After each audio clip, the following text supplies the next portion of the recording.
अस्सलाम वालेकुम दोस्तों पिछले एपिसोड में हमने देखा था कि वालिस और नाइमान ने कबीले पर उस्मान साहब पर हमला कर दिया था और उस्मान साहब, बुरहान, अलाउद्दीन और बाकी तमाम सिपाही इस सोच में या फिर हम शहीद हो जाएंगे या फिर आज तुर्कों को आज़ादी मिलेगी, अपनी तलवारें निकाल कर उनका सामना करने के लिए बाहर आ गए थे। दोस्तों कुल्लूस उस्मान सीजन 4 एपिसोड 188 में हम देखते हैं कि लड़ाई शुरू ही होने वाली थी कि अचानक से ऊपर से तीर आकर सल्जूकी सिपाहियों को लगते हैं। हम देखते हैं कि ऊपर से बाला खातून और बाकी तमाम सिपाही वहां पर पहुंच चुके थे। बाला कहती है उस्मान साहब हम आ गए हैं। इस तरह बाला खातून और बाकी तमाम सिपाही मदनतीनी सिपाहियों पर तीरों की बारिश कर देते हैं।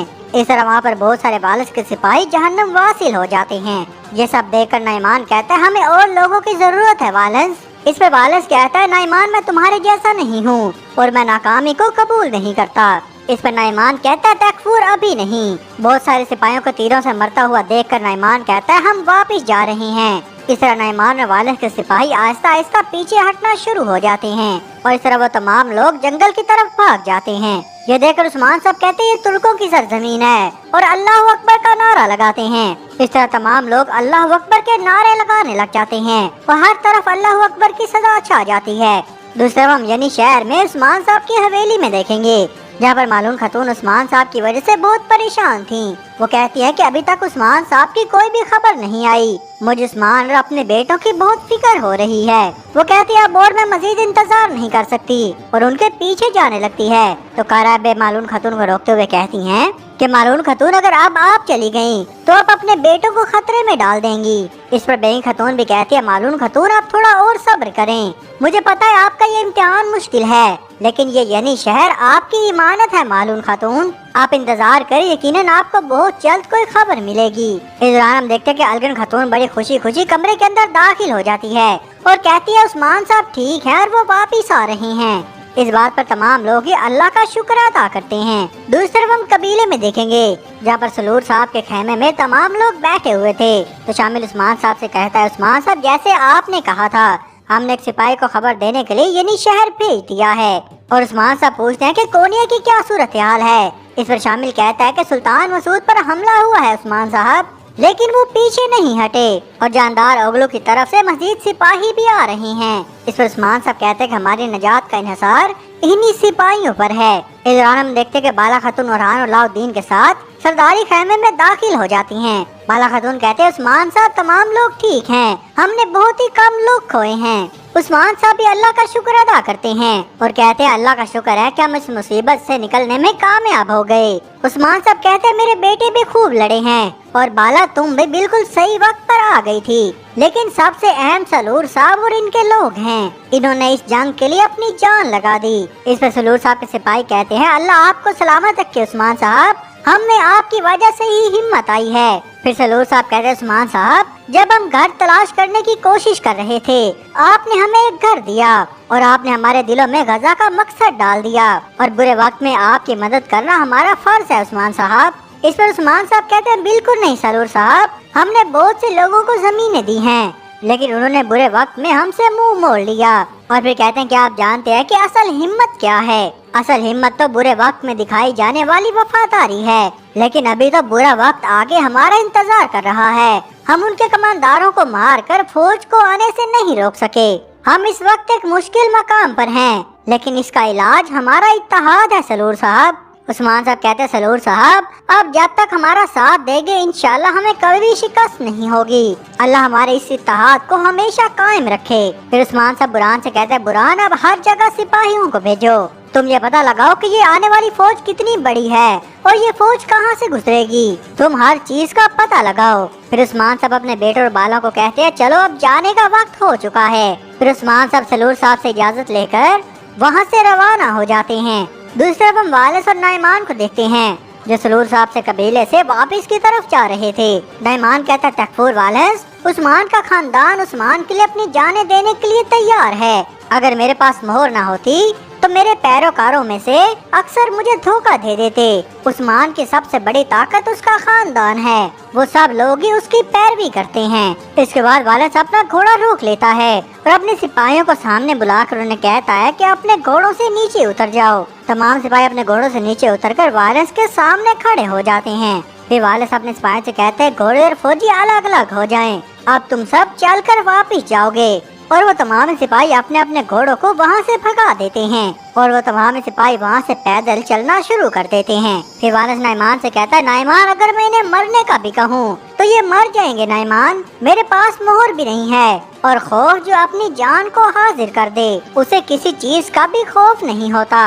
और ये तमाम सिपाही मेरे वफादार हैं। मैं इतना मजबूत हूँ कि उस्मान को अपने पाँव से कुचल दूँ। नाइमान अभी तक तुमने जो भी देखा है वो सिर्फ एक आगाज है। मेरे झंडे तले जमा होने वाले को जब तुम देखोगे नाइमान तो तुम्हें मेरी ताकत का अंदाजा हो जाएगा। इस पर नाइमान कहता है, वालिस अपनी फौजों को जल्दी लेकर आओ, हम दोबारा नाकाम नहीं होंगे।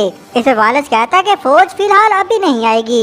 इस पर नाइमान कहता है, इसका क्या मतलब है वालिस? इस पर वालिस कहता है, सबसे पहले मैं एक मजबूत दस्ता बुलवाऊंगा। ये दस्ता छुपने में माहिर होगा। वो दस्ता शेर की तरह मजबूत होगा और वो नाकाम नहीं होंगे और वो बहुत ज्यादा ही वहशी होंगे।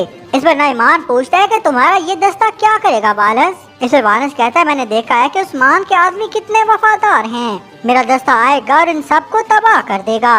इनके सिपाही, इनके कमांडारान और इनके सरदारान, वो सबको ही तबाह कर देंगे। वो तमाम लोग जो उस्मान का साथ दे रहे हैं। फिर वालिस कहता है, अपनी फौजों को भी तैयार रखो नाइमान, जब ये सब कुछ खत्म हो जाएगा तो तमाम नहरें खून से भर जाएंगी। दूसरी तरफ हम यानी शहर में देखते हैं, यहाँ पर उस्मान साहब अपनी हवेली में पहुँच चुके थे। बाला खातून कहते हैं, मेरे उस्मान, अल्लाह का शुक्र है कि हमारे मोड़ पर दुश्मन को पसपा करते हैं। उस्मान, अब आपका आगे क्या इरादा है? इस पर उस्मान साहब कहते हैं, बाला तुम जानती हो कि मैं कुफार का दिल चीर देना चाहता हूँ। इस पर बाला खातून कहते हैं, उस्मान साहब मैंने कुछ और पूछा है, क्या ये राज की बात है और क्या आप मुझे नहीं बताएंगे? इस पर उस्मान साहब खामोश रहते हैं। फिर उस्मान साहब कहते हैं, बाला हम दुश्मन के ख्वाब को खाक में मिला देंगे। तुम्हें सब कुछ पता तो है बाला, मैंने तुमसे कभी कुछ नहीं छुपाया। बाला खातून कहते, ठीक है फिर मेरे उस्मान, मैं समझती हूँ हम एक अच्छे मकसद के लिए काम कर रहे हैं। इस उस्मान साहब कहते हैं, मुझे लगता है कि एक अच्छी खबर आने के लिए तैयार है। मुझे तो तुम बहुत ही खुश नजर आ रही हो बाला, मुझे बताओ कि क्या बात है? इस बाला खातून कहती हैं कि उस्मान साहब उन्होंने अभी तक आपको नहीं बताया हमारे उलगन। और इस पर उस्मान साहब कहते हैं, जेर कोताए, ऐसा ही है ना बाला खातून? दूसरी तरफ हम उलगन खातून को देखेंगे जिसने एक बकरी के बच्चे को उठाया होता है और वो ऊंचाई की तरफ ऊपर की तरफ चढ़ रही थी। जेर कुताई भी वहीं पर बैठा हुआ था और उसे हिम्मत दे रहा था। कहता है, तुम कर सकती हो अलगन खातून, जल्दी करो। जेर कुताई अलगन खातून को ट्रेनिंग दे रहा था। अलगन खातून कहती है, जेर कुताई तुम अभी अभी जंग से आए हो, जाओ और जाकर आराम करो, मुझे बताओ तुम यहाँ पर क्या कर रहे हो? इस पर जेर कुताई कहता है कि जंग हमारे लिए एक शादी है, मैं 2 तलवारें चला कर नहीं थकता। फिर अलगन खातून वो बकरी उठाकर जेर कुताई के पास आ जाती है और कहती है, मुझ में अब और ताकत नहीं बची। इस पर जेर कुताई कहता है, अलगन खातून तुम नहीं रोकोगी, तुम्हारी माँ ने तुम्हारे वजन जितना सोना मांगा था, मुझे बताओ कि मैं इतना सोना कहाँ से लाऊंगा? इस पर अलगन खातून कहती है, कम से कम खाने को तो कुछ दे दो जेर कुताई, तुम तो मुझे भूखा मार रहे हो। इस पर जेर कुताई कहता है, कोई खाना नहीं जब तक मुझे सोना नहीं मिल जाता, इसलिए तब तक तुम अपना वजन कम करोगी। इस पर अलगन खातून कहती है, जेर कुताई तुम कितने कंजूस हो, और एक सेब निकाल लेती है और कहती है, एक सेब से वजन पर कोई फर्क नहीं पड़ेगा। वो खाने लगते तो जेर कुताई उससे वो सेब ले लेता है और कहता है, बिल्कुल नहीं अलगन खातून। लेकिन अलगन खातून कहती है, जेर कुताई मुझे सेब वापस करो। जेर कुताई कहता है, जब हमारी शादी हो जाएगी तुम जितने सेब कहोगी मैं ला कर दूंगा। चलो अलगन खातून थोड़ा मजीद चलो। और दोबारा से उस बकरी को अलगन खातून के ऊपर बिठा देता है और अलगन खातून दोबारा से चलना शुरू कर देती है। अलगन खातून काफी थक चुकी थी और एक जगह जाकर वो बैठ जाती है। वो कहती है, जेर कुताई कितना कंजूस है, थोड़े से सोने के लिए मुझे तो वो भूखा मार रहा है। वो कहती है, बस बहुत हो गया जेर कुताई, तुम्हें अब सोना अदा करना ही पड़ेगा। और वो रोटी निकाल कर खाने लग जाती है। लेकिन फिर वो सोचती है और कहती है, अलगन खातून जेर कुताई किसके लिए ये सब कर रहा है? हमारे लिए ही तो कर रहा है। वो एक जंग से दूसरे जंग में जाता है और वो बिल्कुल भी आराम नहीं करता और फिर वो खाना नहीं खाती और अपनी माँ को कोसती है कि तुमने शादी कितनी मुश्किल बना दी है अम्मा, और दोबारा से भागना शुरू कर देती है। उसके बाद हम यरी हवेली में देखेंगे जहाँ पर तुरहान भाई संगूर से पूछता है कि जेर कुताई कहाँ पर है भाई? तो भाई संगूर कहता है, वो तरबियती मैदान में है और अलगन खातून भी उसके साथ ही है। इस पर भाई को कहता है, भाई संगूर भाई क्या हुआ है, क्या जेर कुताई तरबियत हासिल कर रहा है? इस पर भाई संगूर कहता है, हाँ कुछ ऐसा ही है। कारा एब्बे ने अलगन खातून के वजन जितना सोना जेर कुताई से मांगा था और वो अलगन खतून का वजन कम कर रहा है। इस दौरान हम देखते हैं जेर कुताई एक बड़ा सा बकरा लिए हुए हवेली की तरफ आ रहा था। जेर कुताई उस बकरे से बातें कर रहा था। तो गरबूज पूछता, जेर कुताई तुम किससे बातें कर रहे हो? इस पर जेर कुताई कहता है, मैं गरबूज के साथ बात कर रहा हूँ। इस पर गरबूज कहता है, तुमने तो मुझे कुछ भी नहीं कहा जेर कुताई। इस पर जेर कुताई कहता है कि इस बकरे का नाम गुरबूज है। इस बात पर तमाम सिपाही हंसने लग जाते हैं। फिर जेर कुताई कहता है, इस बकरे को ले जाकर मैं कारा एबे से बात करूंगा। इस पर बादशाह कहता है, जेर कुताई भाई क्या सिर्फ एक बकरे से काम चल जाएगा? कारा एबे ने तो बहुत सी चीजें मांगी हैं। इस पर जेर कुताई कहता है, मैं कैसे पूरा कर सकता हूँ भाइयों? कारा एबे ने जो भी शर्त रखी इस गरबूज ने कहा था कि हम कर लेंगे, लेकिन ये सब मैं कैसे करूँगा? इस पर गरबूज कहता है, और मैं क्या करता जेर कुताई? एक तो नेकी करो, ऊपर से तुम मुझे बातें सुना रहे हो। अगर मैं ना होता तो अब तक तुम बावर्ची खाने के सामने रो रहे होते। इस पर बेंदर कहता है, क्या हुआ जेर कुताई भाई, क्या तुम शादी नहीं कर पा रहे? तो जेर कुताई कहता है, फिलहाल मुझे एक बकरा ही मिला है और शादी के बाद आहिस्ता आहिस्ता मैं सब कुछ जमा कर लूंगा और सोना भी। फिर जेर कुताई कारा एबे से बात करने के लिए हवेली की तरफ चला जाता है। जब तमाम सिपाही जेर कुताई के पीछे जाते हैं तो पीछे से बेंदर हुसैन को कहता है, हुसैन जाओ और मेरे लिए 2 सोने के संदूक लेकर आओ। इस पर हुसैन कहता है, सरदार क्या वाकई सोना लाना है? हुसैन कहता है, वापसी का कोई रास्ता नहीं बनेगा बेंदर साहब, और जेर कुताई सोने की अदायगी वापसी पर नहीं कर सकेगा।